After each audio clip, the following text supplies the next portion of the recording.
Tapi manusia itu aneh, gitu ya. Manusia itu aneh kata Al-Qur'an.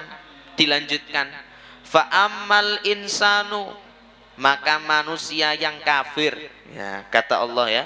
Manusia di situ manusia yang kafir, bukan manusia seluruhnya. Ya, seperti ayat wal asri innal insana lafi khusr, bukan berarti yang rugi itu semua, tapi manusia yang kafir itu adalah yang rugi. Maka harus disambung illalladzina amanu, kecuali orang yang beriman. Jadi makna al-insan pada ayat kedua surah Al-Asr itu bukan seluruh manusia, tapi ada manusia-manusia yang rugi, yang kafir, kecuali yang beriman. Gitu ya. Wal asri, demi masa, innal insana, sesungguhnya manusia. Nah, manusia di situ apakah semua? Tidak. Tapi yang dimaksud manusia di ayat itu adalah orang kafir. Sungguh dalam kerugian. Kenapa kok orang kafir rugi? Karena tidak melakukan apa yang dilakukan oleh orang yang beriman.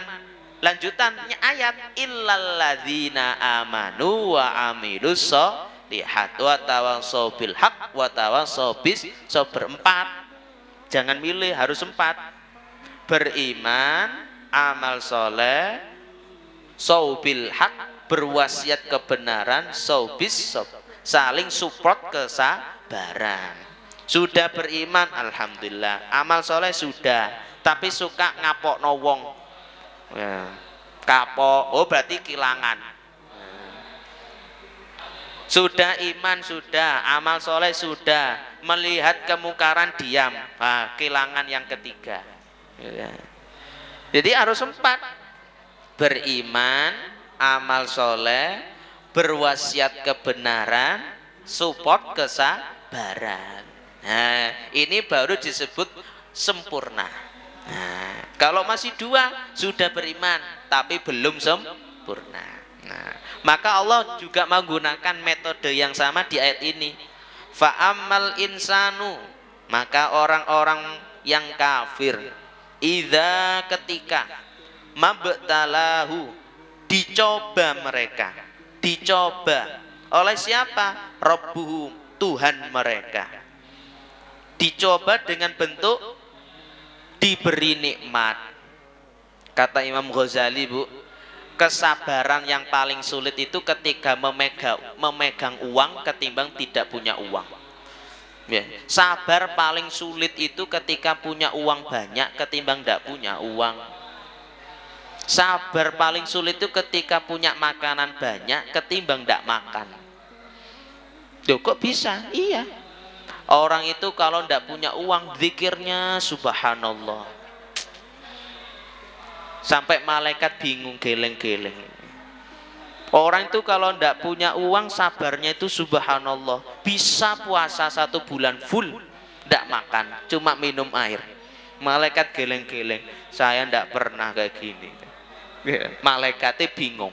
Tapi kalau sudah megang uang, waduh, zikirnya itu ya katuk sholat wajib tok. Itu saja cuma astaghfirullah ping 3 langsung celing. Jak makin celong namanya. Habis salam plek-plek ber. Ya. Karena apa? Merasa sudah memegang. Orang itu kalau makannya cuma tahu tempe, ya dia bisa sabar. Ya alhamdulillah hari ini bisa makannya cuma tahu tempe. Tapi kalau sudah makannya yang besar-besar, gulai, kebuli, waduh, martabaknya spesial, tambah telur 3. Oh itu sudah tidak sabar itu, wis. Yang namanya ini sudah mau keluar. Ayo, ini malah tidak sabar. Maka kesabaran itu yang sulit adalah ketika Allah tempatkan kita pada keadaan kita mampu memiliki segalanya. Itu yang sulit. Gitu. Kalau tidak punya, biasa, sabarnya bagus.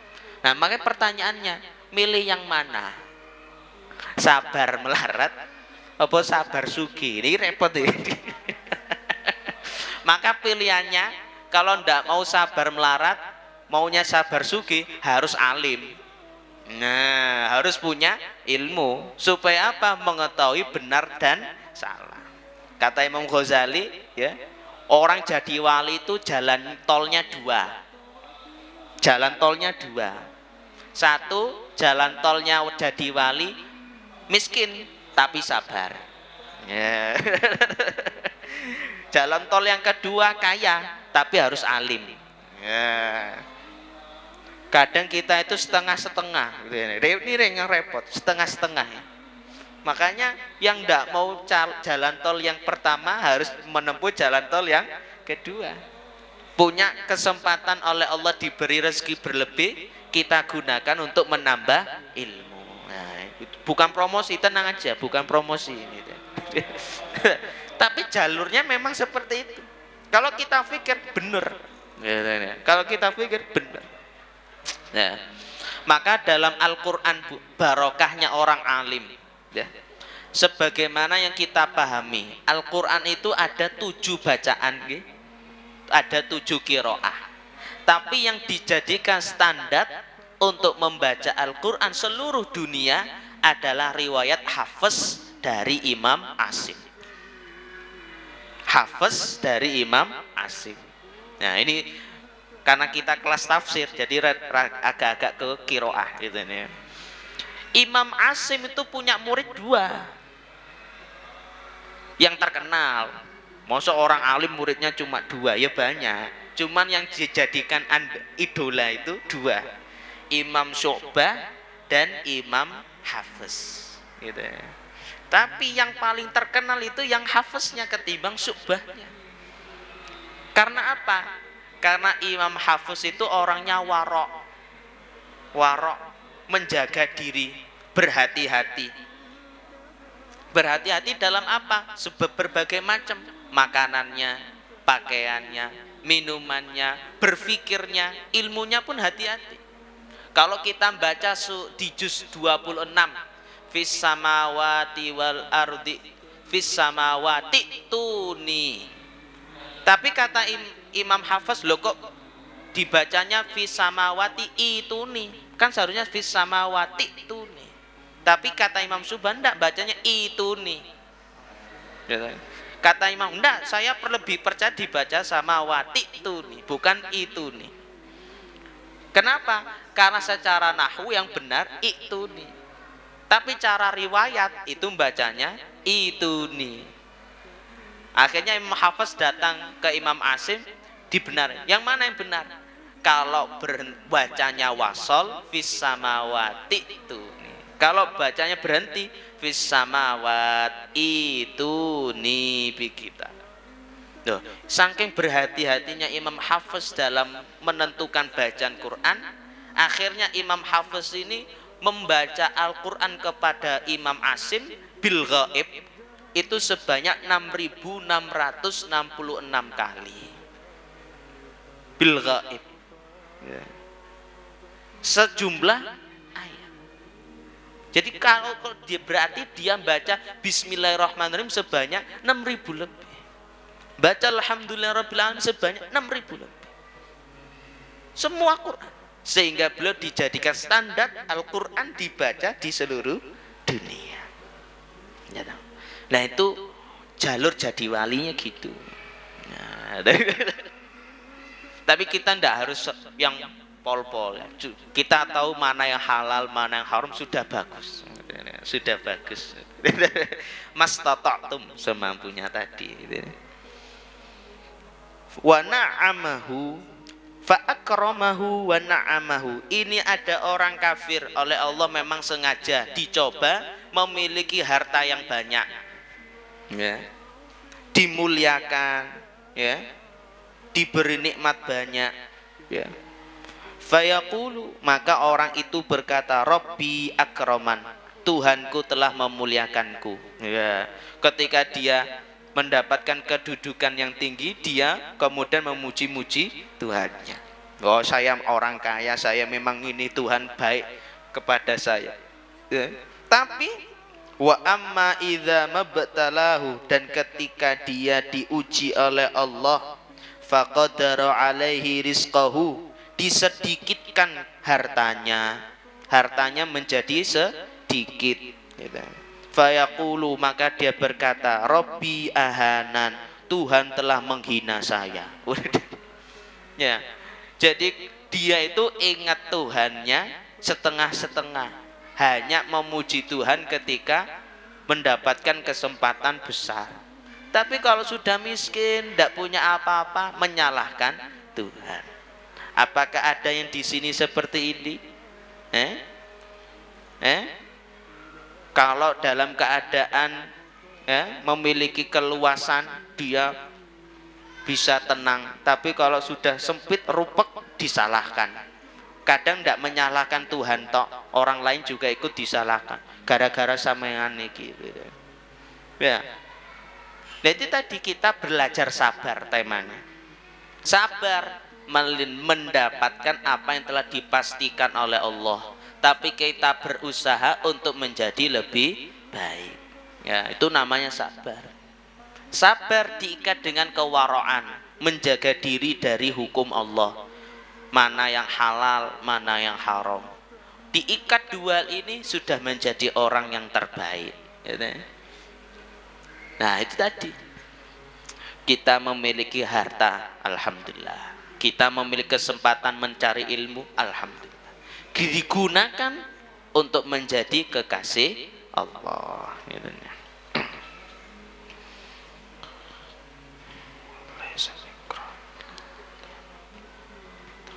Maka kata Allah, ya, ditafsir ya, laisal ikram bil ghani wal ihana bil faqri.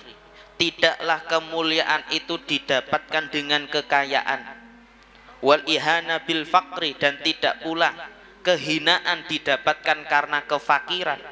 Wa innama, dan sesungguhnya, al ikram bitta'ah, kemuliaan itu didapatkan dengan ketaatan. Siapa yang taat, dialah yang mulia. Wal ihana bil maksiyah, dan kehinaan didapatkan dengan kemaksiatan. Sekaya apapun orangnya, jika dia maksiat, maka sejatinya dia itu hina dina. Ya. Semiskin apapun dia, tapi dia taat kepada Allah, dialah yang mulia. Ya, terakhir, ini ada kuis. Kuis sholat fajar, qobliyah subuh ya. Itu pahalanya apa? Khairum minad dunya wa ma fiha, lebih baik ketimbang dunia seisinya. Tapi sholat sunnah yang paling afdol apa?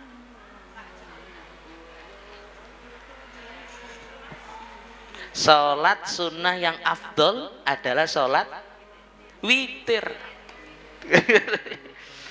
Kita tahu sholat qobliyah subuh itu pahalanya sedunia seisi, tapi kalah dengan sholat witir. Karena apa? Ganjil. Dan ganjil itu adalah Allah. Kalah. Lah itu sholat qobliyah subuh 2 rakaat. Khairud dunya, tapi kalah dengan witir yang cuma 1 rakaat. Muwafaqah ulama. Jadi kita pun harus tahu bahwa beramal itu pun juga ada yang afdolnya. Ya kita lakukan qobliyah subuhnya, tapi juga tidak pernah lepas witirnya.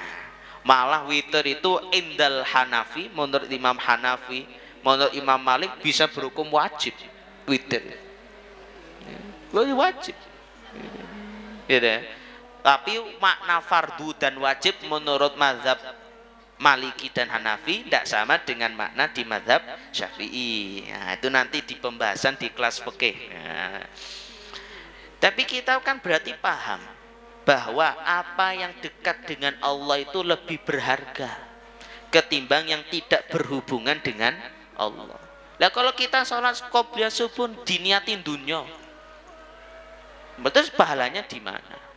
Nah, tapi kalau kita niatkan sholat witir kepada Allah, pahalanya besar. Mek sarokaat meneh, cuma 1 rakaat, ketimbang yang qobliyah subuh cuma 2 rakaat. Ya berarti milih witirnya ndak, ya semuanya diamalkan. gitu ya. Wallahu alam bisawab.